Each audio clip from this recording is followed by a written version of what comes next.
સર્વને મારા નમસ્કાર. એનઈપી 2020 અંતર્ગત આજ હું તમને રિસર્ચ એન્ડ ઇનોવેશન વિશે વાત કરીશ. સૌથી પહેલાં તો રિસર્ચ એટલે શું, એનો અર્થ એટલે ગુજરાતી કરીએ તો સંશોધન, પણ રિસર્ચ એટલે જે પહેલેથી જ છે તેને ફરીથી શોધવું. તો કેવી રીતે? વિદ્યાર્થીની બહેનોને એક પ્રશ્ન થાય કે જે છે એને ફરીથી શોધવું તો કેવી રીતે? ઉદાહરણ તરીકે હું તમને વાત કરું તો સાહિત્યના સંદર્ભમાં તમારે રિસર્ચ કરવાનું છે. તો ઉદાહરણ તરીકે સુમિત્રાનંદન પંત કે કાવ્ય. સુમિત્રાનંદન પંત કાવ્ય તો લખેલા છે, પણ એના ઉપર તમારે રિસર્ચ કરવાનું છે. તો તમે કેવી રીતે કરશો? તો એમાં ઘણી બધી બાબતો તમે લઈ શકો તમારી રીતે, કે સુમિત્રાનંદન પંત के काव्य में प्रकृति चित्रण, ये काव्य में कहाँ कहाँ प्रकृति चित्रण है, प्रकृति के कौन कौन से रूप हैं, तो उनको हम कहते हैं रिसर्च, यानी कि जो है उनको फिर से उसमें ढूंढना. एनईपी 2020 संशोधन ने અંડર ગ્રેજ્યુએશન શિક્ષણના એક અભિન્ન અંગ તરીકે માને છે, અને મૂળ હેતુ એ છે કે સંશોધનના ક્ષેત્રમાં વિદ્યાર્થીઓને પ્રોત્સાહન પૂરું પાડવું, પ્રેરણા આપવી, અને એ સંદર્ભે વિદ્યાર્થીઓ સંશોધન પ્રોજેક્ટમાં જોડાય, સંશોધન પેપર્સ પ્રકાશિત કરે અને જ્ઞાન નિર્માણના યોગદાનમાં પોતાનો ફાળો આપે. આ મૂળ હેતુ રહેલો છે. એના માટે નેશનલ રિસર્ચ ફાઉન્ડેશન જો વિદ્યાર્થીની અથવા ફેકલ્ટી રિસર્ચ કરવા માગતી હોય, પેપર પ્રકાશિત કરવા માગતી હોય અથવા પ્રોજેક્ટ કરવા માગતી હોય, તો નેશનલ રિસર્ચ ફાઉન્ડેશન તેને ભંડોળ પૂરું પાડશે એવું એનઈપી અંતર્ગત કહેલું છે. તો એનું એક કારણ એ છે કે જ્યારે વિદ્યાર્થી અથવા ફેકલ્ટી આ રિસર્ચ કરશે તો એ રિસર્ચ ગુણવત્તાયુક્ત હોવું જોઈએ. જો ગુણવત્તાયુક્ત હોય, ઉપયોગી હોય, તો આ જે સંસ્થા છે નેશનલ રિસર્ચ ફાઉન્ડેશન તે ભંડોળ ચોક્કસ આપશે એવું એનઈપી અંતર્ગત કહેવામાં આવેલું છે.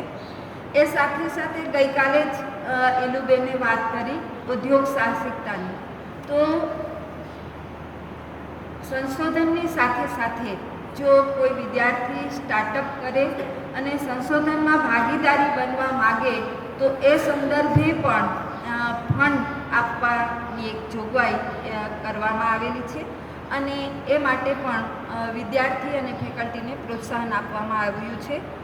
તો સંશોધનમાં જો વિદ્યાર્થીઓ જોડાય તો વિદ્યાર્થીને શું લાભ થાય? તો ખાસ કરીને વિદ્યાર્થીઓ સંશોધન પેપર્સ જો પ્રકાશિત કરવા માંગતા હોય તો એને ભંડોળ મળે. એ ઉપરાંત સંશોધન પ્રોજેક્ટ માટે પણ ભંડોળ અને માર્ગદર્શન મળે, અને એ સાથે સાથે શૈક્ષણિક જે પ્રવૃત્તિની સાથે ઉદ્યોગ અને એમાં ભાગીદારી વિદ્યાર્થી ભણતા સંશોધન અને ઉદ્યોગ બંનેમાં આગળ વધવા માગે તો એમાં પણ મદદરૂપ થઈ શકે. માત્ર સાહિત્યની દ્રષ્ટિએ નહીં, પણ કોમર્સ અને વિજ્ઞાન, તકનીકી આવા બધા જ વિષયો માટે સંશોધનમાં પ્રોત્સાહન પૂરું પાડવા માટે એનઈપી સતત છે અને એની જોગવાઈઓ આપેલી છે. એ સાથે જ આપણે જોઈએ છીએ કે કદાચ આપણે ત્યાં સંશોધન ખૂબ ઓછા થતા હશે, એટલે વૈશ્વિક સ્તરે વૈશ્વિક સંશોધનના મંચ પર પ્રકાશન અને ભાગીદારી માટેની પણ એક તક મળે, કે આપણે માત્ર આપણા ભારતમાં યા આપણા ક્ષેત્રમાં જ આપણે સંશોધન કરીએ એવું નહીં, પણ વૈશ્વિક સ્તરે જ્યાં સંશોધન થતું હોય ત્યાં વિદ્યાર્થી અને ફેકલ્ટી એમાં ભાગ લઈ શકશે. આ પણ એક મૂળ બાબત છે. એ સાથે મૂળ હેતુ એ છે કે સંશોધનને માન્યતા આપી દેશમાં સંશોધનની પ્રવૃત્તિને વિકસાવવામાં મદદ કરશે. અને જ્યાં સંશોધનની ક્ષમતા મર્યાદિત છે, કારણ કે ઘણા બધા એવા ફેક્ટર્સ છે કે ત્યાં સંશોધન કરવાની મર્યાદા છે, ક્ષમતા મર્યાદિત છે, ત્યાં રાજ્ય યુનિવર્સિટીઓને પ્રેરણા પૂરી પાડશે અને ત્યાં સંશોધનના વિકાસ માટે NRF મદદ કરશે અને ભંડોળ પૂરું પાડશે. એ સાથે જ UGC પણ ખાસ આત્મનિર્ભર શિક્ષણ ઉપર ભાર મૂકે છે અને એને ધ્યાનમાં રાખીને UGC પણ ભલામણ કરે છે કે RDC એટલે કે રિસર્ચ ડેવલપમેન્ટ સેલની સ્થાપના કરવી.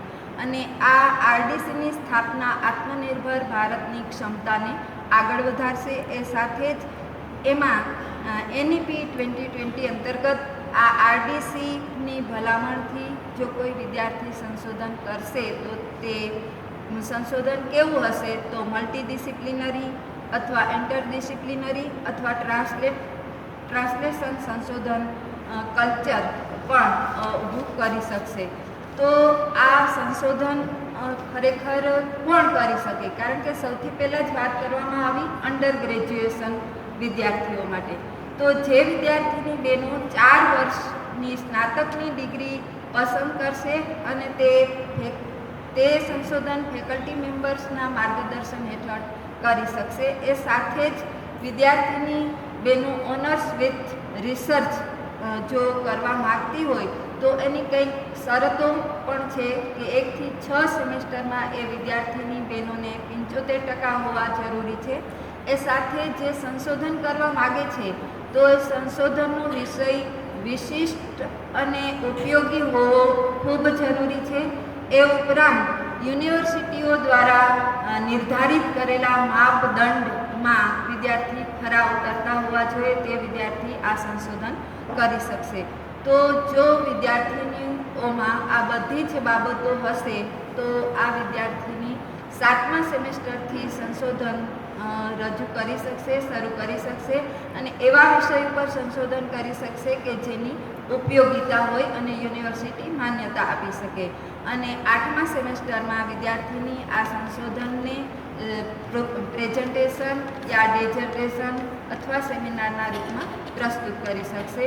તો NEP 2020 અંતર્ગત સંશોધનને ખાસ ભાર મૂકવામાં આવ્યો છે અને ખાસ કે વૈશ્વિક સ્તરે જ્યારે આજે સંશોધન ખૂબ થઈ રહ્યા છે તો આપણા વિદ્યાર્થીઓ પણ પાછળ ન રહી જાય અને પોતાને જેમાં રસ છે અને પોતાના માપદંડ યાની કે યુનિવર્સિટીએ જે માપદંડ રજૂ કર્યા છે એ અનુસાર જો વિદ્યાર્થીની ક્વોલિફાઈડ હશે તો ચોક્કસ તેઓ પણ સંશોધન કરી શકશે અને એના માટે એને મદદરૂપ રિસર્ચ જો ફાઉન્ડેશન સંસ્થા છે તે મદદ કરશે. Thank you.